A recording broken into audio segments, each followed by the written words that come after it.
Saudara-saudari yang terkasih, jumpa lagi dalam Pelita Hati hari ini, Kamis tanggal 5 Agustus 2021, hari biasa dalam Pekan Biasa yang ke-18. Bersama Sermo Thomas Suratno SC dari Paroki Cilandak, Jakarta Selatan, mendengar dan merenungkan Sabda Tuhan, yakni firman Tuhan yang tersurat dalam Injil Matius, bab atau pasal 16, ayat 13 sampai dengan ayat 23.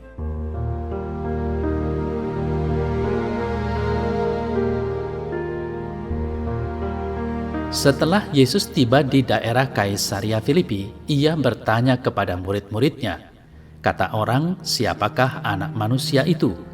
Jawab mereka, ada yang mengatakan Yohanes Pembaptis, ada juga yang mengatakan Elia, dan ada pula yang mengatakan Yeremia atau salah seorang dari para nabi.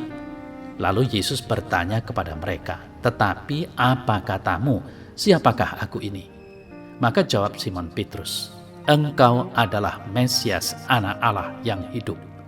Kata Yesus kepadanya, berbahagialah engkau Simon bin Yunus, sebab bukan manusia yang menyatakan itu kepadamu, melainkan Bapa-Ku yang di sorga. Dan aku pun berkata kepadamu, engkau adalah Petrus, dan di atas batu karang ini aku akan mendirikan jemaatku, dan alam maut tidak akan menguasainya. Kepadamu akan kuberikan kunci kerajaan sorga. Apa yang kau ikat di dunia ini akan terikat di sorga, dan apa yang kau lepaskan di dunia ini akan terlepas di sorga. Lalu Yesus melarang murid-muridnya supaya jangan memberitahukan kepada siapapun bahwa ia Mesias. Sejak waktu itu Yesus mulai menyatakan kepada murid-muridnya bahwa ia harus pergi ke Yerusalem dan menanggung banyak penderitaan dari pihak tua-tua, imam-imam kepala, dan ahli-ahli Taurat, lalu dibunuh dan dibangkitkan pada hari ketiga. Tetapi Petrus menarik Yesus ke samping dan menegur dia, katanya, Tuhan, kiranya Allah menjauhkan hal itu. Hal itu sekali-kali takkan menimpa engkau. Maka Yesus berpaling dan berkata kepada Petrus, enyahlah iblis, engkau suatu batu sandungan bagiku, sebab engkau bukan memikirkan apa yang dipikirkan Allah, melainkan apa yang dipikirkan manusia.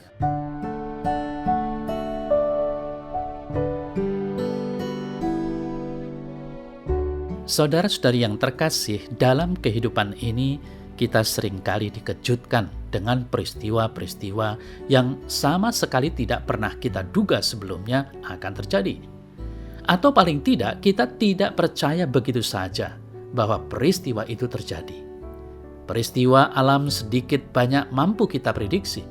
Misalnya daerah yang tingkat penggundulannya tinggi, pasti dalam waktu tidak lama akan mengalami longsor. Kejadian dan persaingan politik, dengan segala daya saingnya sedikit banyak kita bisa menebak apa yang mungkin akan terjadi. Namun demikian, banyak peristiwa yang tetap menjadi sesuatu yang tidak mampu kita mengerti sepenuhnya. Misalnya saja tentang kepergian seseorang yang begitu cepat dan mengejutkan. Peristiwa itu akan semakin membuat terkejut dan tidak percaya jika yang pergi adalah orang-orang terdekat yang selama ini kita yakini tidak mungkin demikian. Saudara-saudari yang terkasih, dalam lingkungan gereja tidak jarang kita juga dikejutkan dengan berbagai peristiwa yang tidak mudah kita percayai begitu saja. Misalnya, keluarga yang begitu dekat dengan kita, tiba-tiba anaknya menikah di luar gereja. Suami istri yang begitu aktif berkarya di lingkungan gereja, justru anak-anak mereka sama sekali tidak ada yang pergi ke gereja. Pengurus gereja yang diandalkan justru memanfaatkan kesempatan untuk korupsi. Anak misdinar yang aktif ikut misdinar justru kecanduan narkoba. Dan masih ada banyak peristiwa yang membuat kita sungguh terkejut.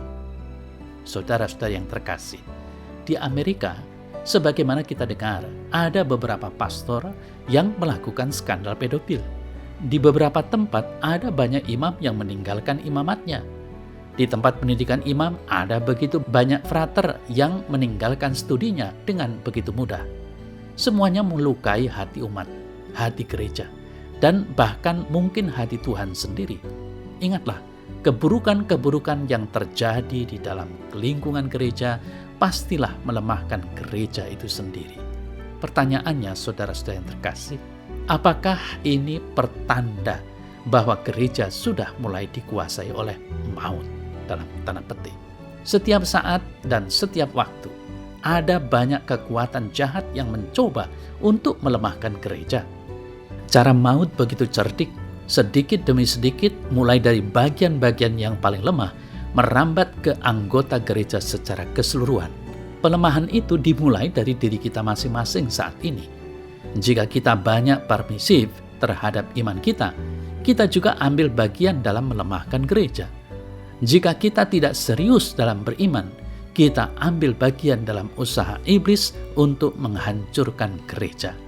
Namun demikian, saudara-saudari yang terkasih, jika kita kuat, maka gereja juga akan kuat. Jika kita masing-masing serius terhadap iman kita ikut ambil bagian dalam mempertahankan barisan iman gereja. Yesus memberi janji kepada Petrus bahwa alam maut tidak akan menguasai gereja yang didirikan atas dasar iman para rasul, yakni bahwa Yesus adalah Mesias, Putra Allah yang hidup.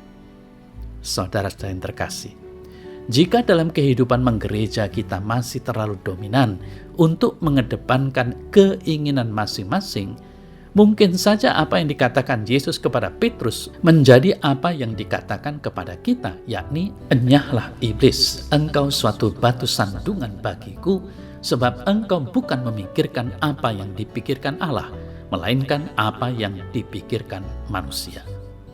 Mari, saudara-saudara yang terkasih, kita bersama di dalam iman membangun gereja, merapatkan barisan agar kekuatan apapun yang akan menghancurkan kita mampu kita kendalikan. Mari mohon rahmat Tuhan agar dalam perjuangan itu kita senantiasa dimampukan dan diberi kekuatan. Kelemahan satu anggota menjadi kelemahan bersama. Kekuatan satu anggota menjadi kekuatan bersama.